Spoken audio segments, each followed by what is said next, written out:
Good evening, Bahamas. Coming up tonight. The Deputy Prime Minister and Minister of Social Services weigh in on the controversial marital rape issue.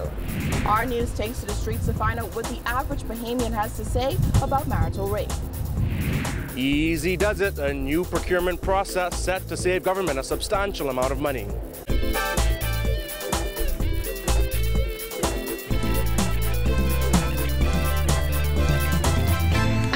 Is brought to you by Alive, the nation's newest and best LTE network. Good to be alive. Welcome to our news and thanks for joining us. I'm Kyle Joaquin. Topping news tonight, two high-ranking cabinet ministers in the Minnis administration weighing in on the controversial marital rape issue outside cabinet this morning. Social Services Minister ROLLE, who is the sole female government minister, says she should tread carefully when it comes to marital rape, while Deputy Prime Minister TURNQUEST insists there needs to be consequences. Jasmine Brown reports. In relation to marital rape, I've always said that it is an issue that is private. It can become public, but we want to start where marriage is sacred and marriage is private. While she says sexual relations between married people is a private issue in her eyes, ROLLE insisted she does not support any sort of violence against women. She was asked specifically if marital rape should be criminalized. The Social Services Minister refused to give a definitive response, instead saying it's a matter that needs a national consensus. Once we have the consensus, like I said, of the people, there are laws that deal with rape, whatever kind of rape. But once we have a consensus from the people that this is something, a road that they would like to take, and we have a conversation about it and how we would properly define it in our territory, and then we can move from there. But certainly, like I said, this, when it comes to the privacy and the rights of individuals, particularly those within a marriage, we want to hear what the population has to say before we go and legislate and make determination as to how we're going to manage people's lives. Yesterday, Attorney General Carl Bethel suggested that criminalizing marital rape may be going a little too far. His comments came days after a United Nations representative claimed the Bahamas was out of step with UN conventions because marital rape has yet to be criminalized. Minister of State for Legal Affairs Ellsworth Johnson said over the weekend that the time has come to criminalize marital rape. But ROLLE said there are already laws on the books dealing with domestic violence and sexual offenses, and the sanctity of marriage is a different matter. Her views differed from the Deputy Prime Minister's. The Deputy Prime Minister not holding back on his comments outside cabinet this morning, insisting there definitely needs to be consequences, but stopping short in saying marital rape should be criminalized. I can't imagine that any man would think it's right to force himself upon a woman. I don't care if you're married to her or not. It's just unacceptable. TURNQUEST said he is certainly open to looking at this legislatively. In 2009, the Ingram administration tabled a marital rape bill in the House of Assembly, but the controversial bill was shelved following pushback from the religious community, among others, who say marital rape is different from other forms of rape. When it comes to arguments from some church leaders, the DPM said he doesn't share their views. I don't want to get involved in the controversy. I do believe, though, that there ought to be consequences. Reporting for our news, I'm Jasmine Brown. Well, Angleton MP Glenys Hannah Martin coming out in support of having marital rape criminalized. She said, frankly, a man forcing himself on a woman against her will is abuse, and any type of abuse should be considered a crime. I don't see why it's controversial. If there's no consent, there's no consent. That's the reality of it, and it's because it is a personal decision who you engage in sexual intercourse with. The Angleton MP said if a wife decides not to engage in sexual activity with her husband, it should be respected. Hannah Martin, a force for women in the political arena, said it's only right that such an act be deemed a criminal offense. This comes just a day after Attorney General Carl Bethel suggested criminalizing marital rape may be going a bit too far. I think that any form of violence should be outlawed against another person. And rape is a form of violence.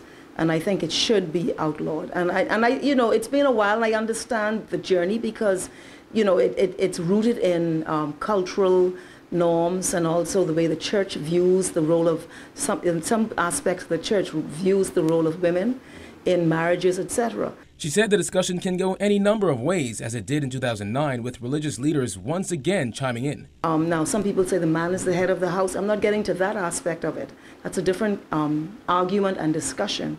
The question is whether violence of that nature is permissible in a marriage.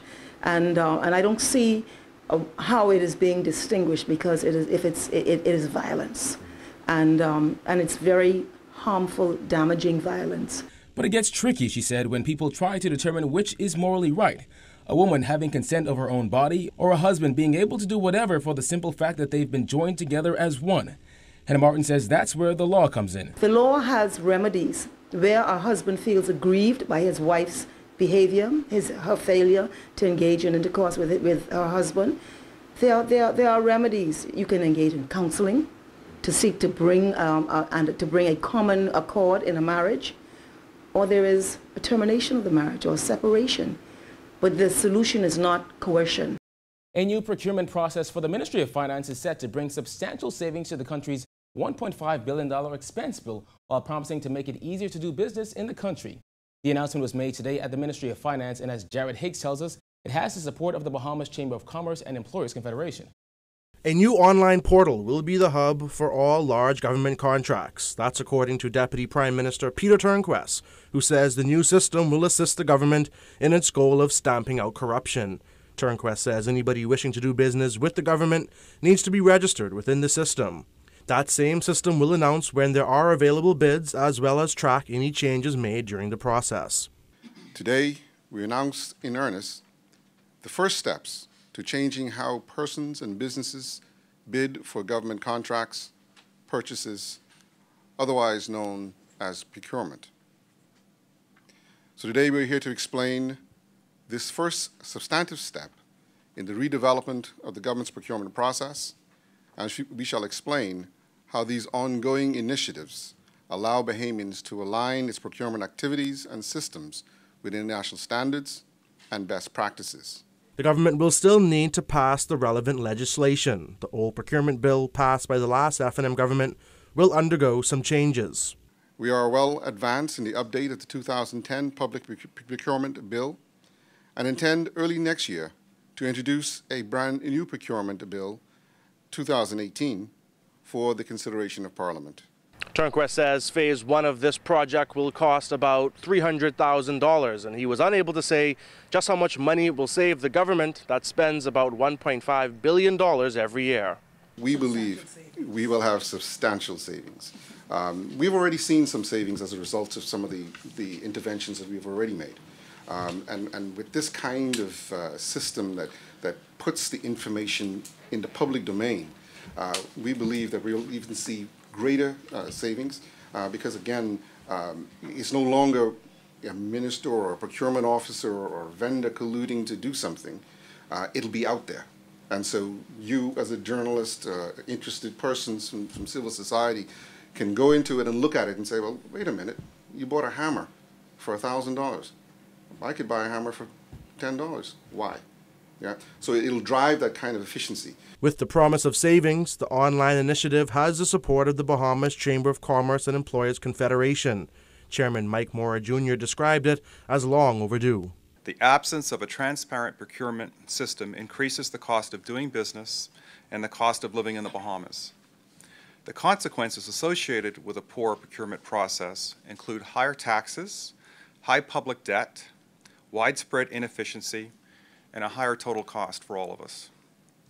The BCCEC is encouraged that this initiative has continued through multiple government administrations, but we respectfully ask that the project be concluded swiftly, so we look forward to February 5th. These policies are going to set the tone. We'll need to do some work on our culture. We'll need to ensure that as these new policies are put in place, we figure out ways to make sure that it weeds out. But our end game is essential, that we look at establishing a positive and sustainable future for the Bahamas. These steps we take here are critical, and if we continue this momentum and go forward, we have a better than good chance of succeeding. The system is expected to be rolled out on February 5th, 2018. Reporting for our News, I'm Jared Higgs. Following a threat by union bosses to take action if gaming board employees sent home early this month are not re-engaged, Minister of Labor Dion Folks said he plans to meet with union officials tomorrow to discuss the matter. They have 5 major issues that I intend to raise with the gaming board tomorrow. I have requested an urgent meeting with them tomorrow afternoon. one or two of their board members, there are only 4, 1 or 2 of them are out of the country. So if the meeting comes off tomorrow, hopefully I'll be able to have that discussion with them. I do not want to get into any details until I have an opportunity to hear from the gaming board. According to Gaming Board Chairman Kenyatta Gibson, 30 people were disengaged as a result of manpower needs analysis, which suggested the employees were ill-suited for the modern-day requirements of the current regulatory regime. I had a meeting with the entire executive of the Bahamas Public Services Union yesterday for several hours. We discussed all of the issues involved with their concerns about the layoffs at the gaming board. I made a commitment to them that I will attempt to meet with the board, the chairman and the board, to put their concerns to the board to see if I can get a resolution to the problem. Still to come on our news, government misses its self-imposed deadline for Grand Lucayan sale talks. The details are after this break.